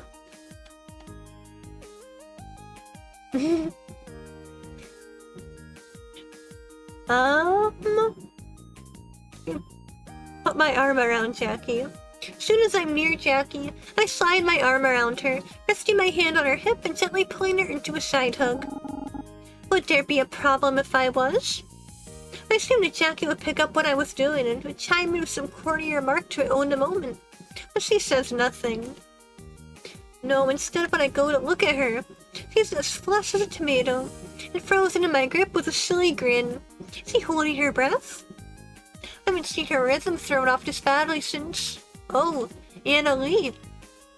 Well, this is the opposite effect I was looking for. Judging by Layla's unfazed, smug grin, Jackie is never gonna hear the end of this. You okay, Jackie? Mitt training. Huh? Mitt training. I should go help Layla train. Yeah. Oh, okay. Despite what she said, Jackie doesn't move from her spot next to me, not until I let go. And then there's a moment of hesitation before she walks off. Oops. That, flannel looks good on you, by the way. Before I get a chance to say anything, she slides into the ring. Layla is right behind her with her goofy smile. When Jackie and Layla begin their spar, it starts off slow. Jackie takes the time to remind Layla of all the motions to help find her rhythm. It doesn't take too long for them to pick up the pace. Once they drill a pattern in, they move on to the next with Jackie explaining what it is that Layla is supposed to be looking for.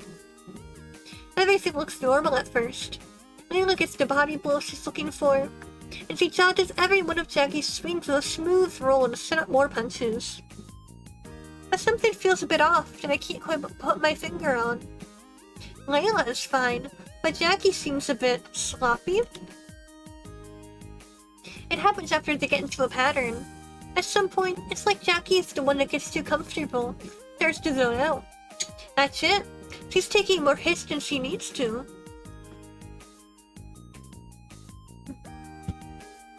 Layla notices this. That's what she was trained to do. Exploit a weakness when she sees one. He starts landing even harder blows to Jackie's body. After all of Layla's hard work, Jackie's chin finally lowers and Layla moves in to deliver a strong uppercut to Jackie's exposed chin. When she makes contact, the next few seconds slow to a crawl. Jackie pulls her right arm back for a hair-raising instant. Looks like she's going to deliver a devastating blow. Layla must have sensed it because she's already tried to dodge, but thankfully Jackie stops herself before we see if Layla's efforts would have been enough. Jackie backs away, looking frightened as he does so. Good job. That's enough for today. Coach? I'm sorry, I'm sorry. I need a moment. Layla's baffled by her coach, but Jackie doesn't stick around to explain. She hasn't even taken her gloves off yet. She's already sliding out of the ring. Jackie? She sits down on one of the workout benches, but doesn't look at me. Jackie, what happened out there? More silence. Jackie keeps staring down at her mitts with a worried expression. When she does speak, she sounds small. Can you take my mitts off for me? Your mitts? Her arms are trembling a bit, but mitts like these just slide right off. She doesn't have any trouble. Oh no. Jackie's mitts are singed. I just now pick up the burning scent. That attack was meant to bury a monster in the pavement, not spar with a child. Wait, are Jackie's powers getting stronger? Is she having the opposite effect? Jackie's powers have always been the fickle one, working as a double-edged sword tied to her confidence. Could what's happening to her powers be affecting her more personally? I put the theories to the back of my mind, focus on what's in front of me. Takes a bit to pull our gloves off. How? Why? I don't know. When she hit me, I wasn't really here anymore. It's like I was snapped into some memory of an old fight. When my eyes opened, I just didn't see Layla. I don't even know what I saw. I guess it's some generic monster of the week like we used to deal with. It's hazy now. It was so vivid when it happened. Bab, what's wrong with me?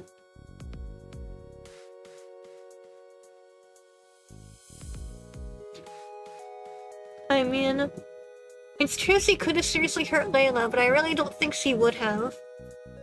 I think right now I need to focus more on if she's feeling okay. I don't know, I think so? It's okay, Jackie. Layla's safe and you didn't hurt her. You pulled back just in time. But I could have been serious. I hold Jackie's trembling hand.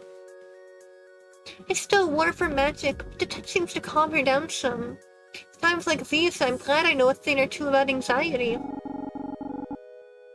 Only your feelings are hurt right now. We can mend those. But she could have... Hey, do you remember that thing your uncle always used to say? Huh? You can go far by learning from your mistakes, but you can go further if you let them go. Yeah, you're right. Give yourself a little credit. She totally looked like she was going to dodge it on her own. You've put a lot of work in, haven't you? Jackie nods her head. She still looks shaken up. She's at least breathing a little easier. Do you want to go to the park tonight and talk about it some more? We can get ice cream along the way. Tempting, but no. I think I need to be alone to sort out my thoughts. I understand. Thank you, Bab, for everything. Sorry I'm such a mess right now. I really thought I was over all this fighting and stuff. We're all a bit of a mess right now, Jackie. We'll pull through. Jackie nods alone. She looks worse for wear. I know she'll be fine. She's stronger than this. All the same. Do you want a hug? Yeah, but I'm too sweaty. I don't care, come on. Jackie lets me embrace her. I can feel her start to slump and relax a bit more. I look back to check on Layla, then punching away at the bag again. She looks focused, but I can't really tell what's on her mind beyond that. When it's finally time to let go, we go our separate ways. Jackie needs to attend to Layla, and I need to get back home. I don't know what's going on in this town, but I hope we figure it out soon, for Jackie and Layla's sake. Well, today was a lot. Take off my shoes and give Alistair a half-hearted wave. Been looking into leaves and work being off. I deserve a moment to chill. Isn't that right, Alistair? Meow! Yeah, I miss it when you were able to talk. Alistair's pawing at my television set. TV, huh? I thought you'd be meowing for dinner first. See, late show's not until 9.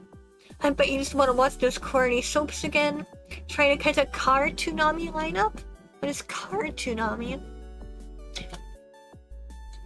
But you just wanted to watch those corny soaps again. Meow. Alistair looks a bit offended. I'm just joking. I'm just as invested as you are in Jen and Dawson's relationship. I fist the remote out of my bedsheets and flip on the TV.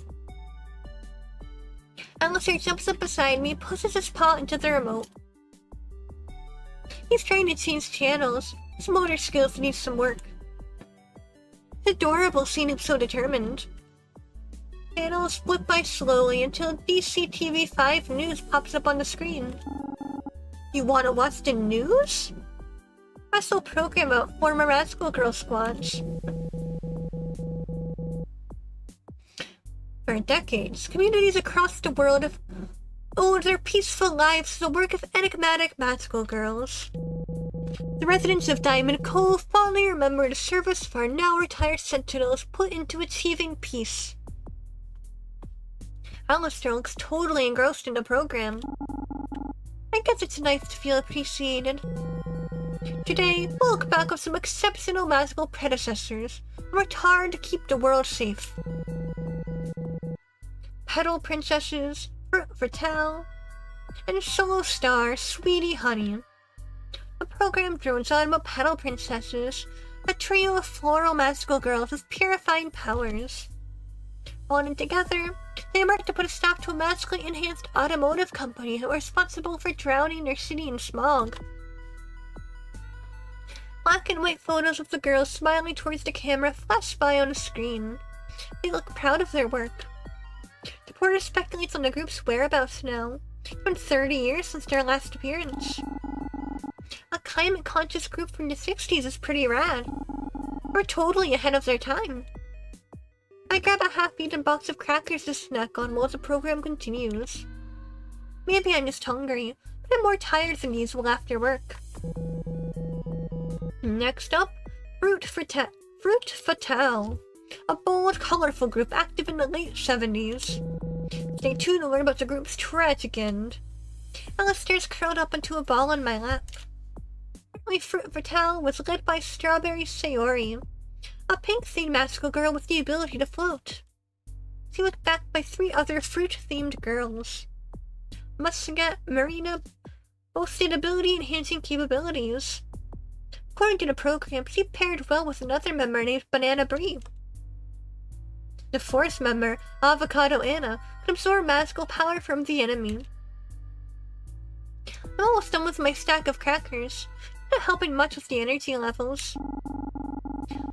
Not exactly seeing how the fruit theme is related to their powers. Fruit Fatale were on their way to becoming the best and brightest stars of the 70s. That is until one fated day. Alistair's ears prick upwards. Picture of Strawberry Sayori is shown, shifted from full color to grayscale. December 31st, 1979. Strawberry Sayori tragically lost her life after an accidental fall. Oh man. Fruit Fatale was immediately disbanded, and the remaining 3 members have not been spotted in public since. The program continues on, speculating on potential causes of Sayori's accident. Why couldn't she stop her fall with her floating ability? Was she mid-battle with a terrible enemy? It's queasiness that grows in my stomach. The reporter muses on the dangers of magical girlhood. I think about close calls we've had in the past. Some days, we celebrated after the fights. We felt like we were on top of the world. Other days, we were exhausted, and we got hurt. Alistair, can we please change the channel? I'm not feeling this tonight. Meow. Sorry, bud, I'm super tired. I just need to sleep it off. Finally, time for bed. I stay awake for a while with the usual 20-something's existential dread, but I eventually fall asleep. When do I finally get to sleep in? Alright, I'm gonna take a quick bathroom break, then we'll keep going for a little bit longer. See you guys in just a moment.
Okay, I'm back.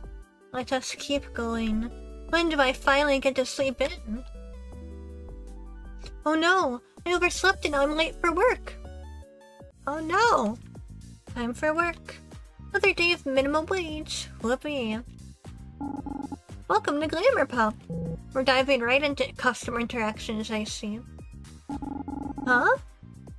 Yikes, is that odor coming from them? And customers are getting weirder and weirder. I feel like... I don't think Liz is the villain, and I don't think Ara is the villain. There's definitely something weird going on with Glamour Pop. Is my prediction. Can't be bothered to take care of myself anymore. Too difficult to bathe. Too difficult to brush my teeth. Are you looking for soaps? Maybe deodorant? Customers looking insecure. Let's give it a sentimentality sample of bubbly body wash. Maybe this new body wash sample could help? Inspired by Bubble Girl from the Sentinels. It smells like baby powder. Reminds you of my infant daughter. Right? Has that nostalgic smell. Wait! They totally ran off with the product. I'm in big trouble. You're just some people you can't please no matter what. Oh well. I have free time now. Too bad work sucked. I could rely on myself to do one thing today when I want to go home and rest. Who should I go hang out with now? Let's see. Let's go see KJ. I haven't seen them in a bit.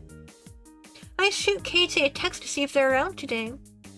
They asked me to grab a table for them at the cafe around the corner from their work. The place we had our first date. I mean hangout. They say they're having a rough day, so I ask what their favorite drink is so I can order it for them. It's an extra large triple shot black coffee. The barista behind the counter gives me a funny look, like she wasn't expecting me to order such a strong drink. When I say it's for a friend, the barista knows it was for KJ. They call it rocket fuel. So I order one rocket fuel and a big sugary frap. Should I call that princess fuel? I get lucky and find a nice cozy spot near the window and watch the world pass by. I sip my fuel and wait.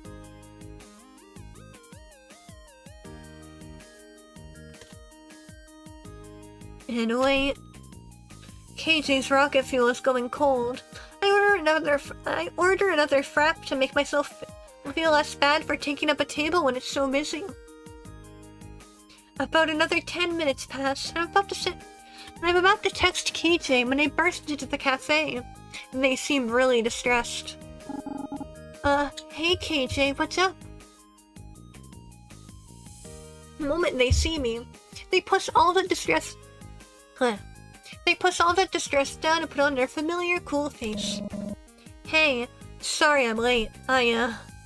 They throw their bag down on the floor and start gulping down their rocket fuel without even sitting down.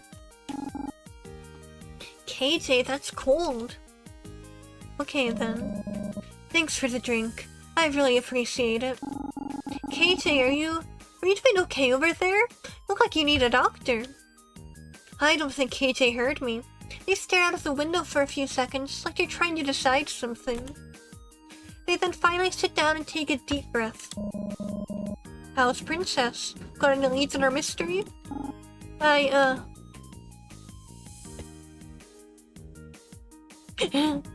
don't know if pushing KJ for answers is a good idea. Like, I don't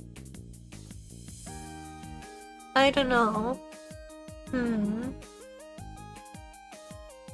I think for now I'll let it slide. They clearly don't want to talk about it, and I don't want to make them upset. More so than they might already be. I talk a little about my day at work. How funny antics Liz and I sometimes get up to when the manager isn't around. How rude some customers can be. That one really weird customer that came in today. And yesterday. And the day before. The customers are getting really weird.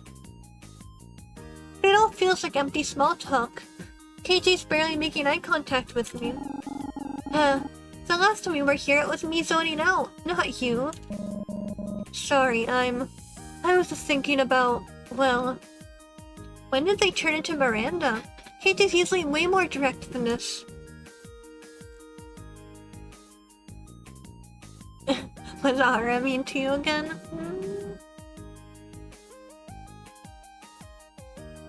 Was this something I said? No. It's nice hearing about your little problems. Little? That came out wrong. I know you're having a rough time with rent, and I guess you're trying to save the world. This time we're older with responsibilities, and you really aren't yourself today, huh? I plead insanity, Your Honor. KJ lets out a super long sigh and then cracks their knuckles. So, my band's first gig was a total disaster. Now I don't have any band anymore. Now I don't have a band anymore. I was so angry about it, I damaged my bike on the ride home. And then I got home, it's so late, I missed like 2 hours of my shift. To top it all off, I was such a wreck I messed up a customer's tattoo and got yelled at by my boss. Oh man. KJ is having a terrible day. So yeah, no more band, nearly no more bike, and maybe no more job. As I come to think of it, that slip on the bike could have killed me, so maybe no more KJ, oh my gosh. Oh man. Game over, man. Game over. They jump up from their seat. Everything's peachy, Bab. Mind if I get another rocket fuel? Maybe I can take a smoke first. I could get you a frap? I'm good, thanks. I've already had like 5 fraps waiting for you. We spend another hour together at the cafe. KJ descends further into caffeine and nicotine anarchy. I slowly sip on strawberry mint tea and try my best to keep up with the conversation. Ooh, strawberry mint tea sounds really good. Now I want that. It's all about all the comfort KJ lets me give. KJ nearly lost everything in one night. Wonder if things might have been different had I been there. I called everyone to the school and told them about the update about Leaves. We followed Leaves, and she's definitely not behind all this. Are you sure? Totally certain? Ara sits in a chair, looking drained and a bit sullen. We're sure. Whatever's happening seems to be affecting her too, and she's not alone. The customers at the store lately have been pretty odd, either manic and dreamy or zombie-like. This can't be a coincidence. So we're back to square one? More like square -10. The problem is growing and we still don't have any answers. Oh man. What could it be? We hear a sudden noise come from the hallway. No one should be here at this hour. Someone's here. Better not be Solaire again. Quick, bubble shield. Oh, order a bubble girl, just like old times. Bet you'd like that, huh? Right. I forget you only listen to your princess. Please tell your pet to do something more useful than whine. Ara, stop being mean. Besides, our magic might backfire. Jackie steps confidently towards the door. Jackie, it's not safe. Our powers may not work. Jackie cracks her neck and holds out her fists. But these still work. He pulls up at the door, ready to strike. KJ takes the other side, holding the classroom chair above their head. I put Ara and Miranda behind me. Miranda shifts and puts herself defensively in front of us both. I can see you're both exhausted. Hang back. We have this. She's right, but if anything happens, I'm not able to heal everyone. I can't fail them like this. We look anxiously towards the door. Oops, oh no! Who is it? The sound of someone tripping and hitting the ground. Jackie uses this opportunity to throw open the door, and we see Lee's on the floor. Oh my gosh. Plot twist. What's Lee's doing here? Hello? Jackie drops her stance. Is she blushing? Can always count on Jackie to be Jackie. Oh, hello there. Lees, what are you doing here? I thought you said she wasn't the villain. Let her talk. Lees, are you okay? Miranda, yeah, I'm okay. Lisa's eyes wide on Winston takes in the whole crew. You must be Jackie. Look very strong today. And KJ? Oh, like, what's up? I'm cool. You hanging out? KJ smirks at Lee's trying to be chill. They turn to Ara. Real evil genius over here, right? Lee sees Ara and looks confused. The celebrity guest is here too? Elise, why are you here? I came to work at the end of your shift to thank you for the other day. People were weird. Wanted to make sure you were okay, so I followed you? Guess we'll call that even. Something's going on, isn't it? No to the others, but their looks say that it's up to me to decide. Hey, tell her the truth, lie to her, you wouldn't understand. I feel like at this point, Lee's deserves to know the truth. And I don't know how else we would possibly explain this. Might as well just do it. I take Lee's aside and fill her in. About magic failing, how it seems to be affecting ordinary people too. She takes it all in thoughtfully. And you're a magical girl. Pulled up from retirement, but yeah. What are your powers? How many villains have you fought? Have your identities been compromised? Lee's. No, it's a lot to take in. I can't answer everything tonight, but I will, I promise. It is a lot to take in. I said all that stuff about magical girls. Yeah, what's up with that? Miranda elbows Ara. When I was little, I was playing out in the national forest and my family lived in and cared for. I guess some big villain had been attacking Diamond Cove. The magical girl team drew the villain away from the city to avoid casualties. But one of them accidentally started a forest fire. I know they didn't mean to, but the smell of burning, the animals screeching and running, my home. If we had only known the plan, maybe we could have evacuated or prepared, or even helped. I felt so scared and small that day. The firefighters and the volunteers took days, but they took on the blaze. That's when I knew I wanted to do something good in the world too. And I wanted to do it in defiance of magic. And even being ordinary, I can make a difference. Please, I'm so sorry about your home. No, I'm sorry. I shouldn't have judged all magical girls based on that day. I resented your strength because I felt weak. And I'm older now. I know that good actions can have unintended consequences. I'm especially sorry to you, Ara. What? Me? I judged you especially harshly. I hope you can forgive me. Well, since you said it so nicely, I bet you're all here trying to find a way to help, aren't you? Even at the expense of your own safety. We are. Whatever's happening is spreading fast. It's gonna be a big fight, isn't it?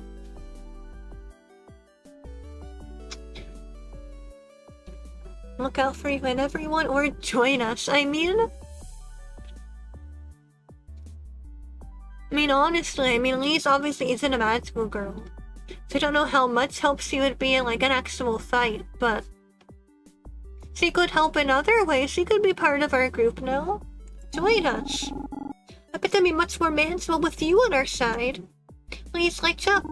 You really think I can help? I hate to be the bee in the bonnet, but she doesn't have powers. Neither do we right now, technically speaking. I know I'd feel stronger with her around. I bet she has lots of great skills. I do. I can film your exploits. I'm great at animal calls. Oh, and I can compliment you in battle. But I'll make you feel stronger. I can create distractions. Whoa, girl. We know you'd be able to help. For now. Welcome to Sentinels. Lee smiles widely. What's my name gonna be? Can I be Sentinel Beaver? Beavers bond for life. No, that's so presumptuous. Did I be called Sentinel? Perhaps Team Support Codename Aardvark? Oh my gosh. These are great names. Let's start with getting you up to speed. Welcome to our dysfunctional family. We discuss our plan to be more aggressive in our investigation of the problem. Hopefully we'll be able to figure out what's happening soon. And now we're even stronger. Whoever's behind us better watch out. Team support codename Aardvark. Yay! Finally, time for bed. Alistair curls up in bed with me and falls asleep on his side. He always hogs the mattress. Oh, that's nice music. I can hear the sound of laughter. Ara's giggle rings out higher than the rest. No, not Ara. It's Boyan's voice. Boyan with Miranda, Jackie, and KJ. We're sitting in a circle on the rooftop of our high school. Oh, is this a dream sequence? Okay. Jackie beckons me over with a big grin. She gives me a supportive pat on the back as I sit with them. On the left of Jackie, I see Miranda focused on her wood carving project. I never took Miranda for being so artsy, but she's been delving into this hobby pretty hard lately. A bespectacled brunette KJ hovers over her. They give Miranda an awkward thumbs up when Miranda holds what appears to be a crude carving of Alistair up to examine. He looks a little wonky, but charming wonky. I give the wooden Alistair a nod of approval. Boyan makes a comment, and Jackie smiles alone. I exhale and feel my whole body relax. This is my team. Better yet, these are my best friends. I'm where I'm meant to be. And then I feel a sharp pain. Ugh. 4 points around my stomach. Like an acupuncture. Instead of needles, it's pure, concentrated weight. Yes, 8 tons each. Ow, ow. I wake up in my bed.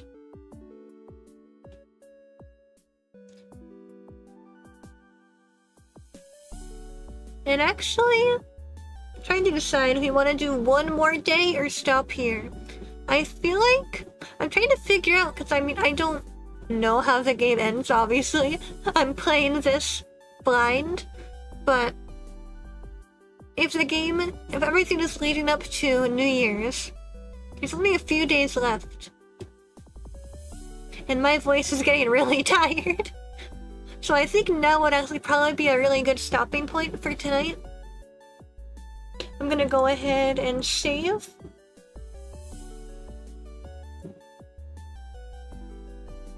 And yeah. We're gonna stop there for tonight. Oh yep, let's go ahead and end. Get my BGM back on. Yeah, I love playing through this, but oh my gosh, all of the reading is killing my voice. But yeah, let me get rid of that. Okay, there we go. But yeah, that will be that for tonight's stream. I hope you guys had fun hanging out with me tonight. Let's see, upcoming streams. My next stream is on Thursday, and I will be continuing my playthrough of Undertale. We're getting close to the end of Undertale. It's only gonna be a couple streams left. I'm a little nervous about the last couple of bosses. We'll see how we do. We'll see how next stream goes. It will definitely be an interesting time. So if you enjoy watching me struggle through difficult boss fights, you'll definitely want to tune in on Thursday. And then what am I streaming next? Oh my gosh, exciting stream on a Sunday. I am going to be playing Kirby's Epic Yarn. Gonna be starting a new series, playing Kirby's Epic Yarn, which is probably my favorite Kirby game of all time. I've been taking a little break from Kirby because I was getting a little burned out just by how hard some of those last couple of games were. But we are getting back into Kirby, and we're going to be playing Kirby's Epic Yarn. We figured out how to hook up the capture card to our Wii U. So that's unlocking so many like childhood games that I'm excited to stream for you guys. So yeah. Very exciting streams coming up. I hope to see some of you guys there. But until then, if you haven't already, please subscribe and hit the bell icon to be notified when I go live next. You can check out my social media accounts. All of them are linked in my link tree below, as well as my Discord server that I would love for you to join. You can get stream updates there as well. And yeah, until then, I will see you guys very, very soon. Hope you're having a lovely rest of your day or night, wherever you are. And yeah, bye-bye.